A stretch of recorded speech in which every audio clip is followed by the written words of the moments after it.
Dora, we described the Royal Clockselt a moment ago as one of the company's great treasures, but if there is another that might particularly earn that title, it's this piece, surely. It's this piece because this is part of the DNA of the company. It's part of its very identity. And the reason for that is it has such a long history. It's the first piece of silver that we can say for sure was given to the company in 1561 by Sir Martin Bowes, whose arms appear in the enamelled shield on the lid. And he gave it, the gift is recorded in our court minutes, as a remembrance ever after. I think he wanted to be part of the fellowship in perpetuity of the company as a very senior member of the company. But the story came about very swiftly that he had actually received it as a perquisite or perk from Queen Elizabeth I as her chief butler at her coronation banquet. And the story was that she had actually drunk from this cup and then given it to him as a present. That story persists to this day. We still don't know the real history, but it's a lovely thought that it's the coronation cup of Elizabeth I.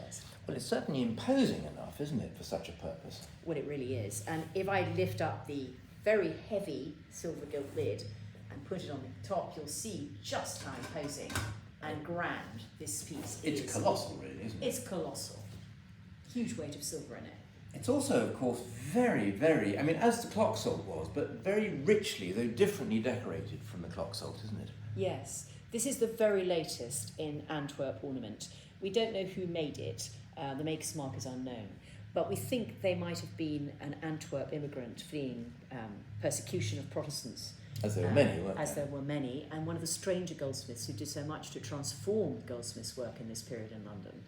Immigrant contribution has always been really important to the goldsmiths' trade. And you can see the very latest Antwerp ornament here on the lid. This is called strapwork, isn't it? This is strapwork with these festoons of fruit and flowers held within bands of ornament. And if I take off the lid and show you the inside, you can see the depth of the embossing on that piece, which is very remarkable. And then the actual element, this is now glass replacement because the original rock crystal around which the whole cup was constructed was broken.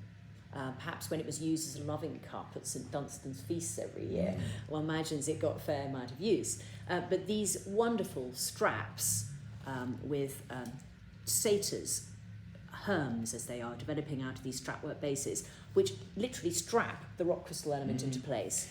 And tell us about this miraculous stem. The stem is extraordinary because it's so much an openwork stem on such a heavy piece of silver. It looks as if the whole weight is taken by these naked figures, which come straight out of a Balthasar Silvius print that you showed earlier. So a very remarkable, up-to-the-minute, fashionable piece of Antwerp goldsmith's work, but apparently made in London.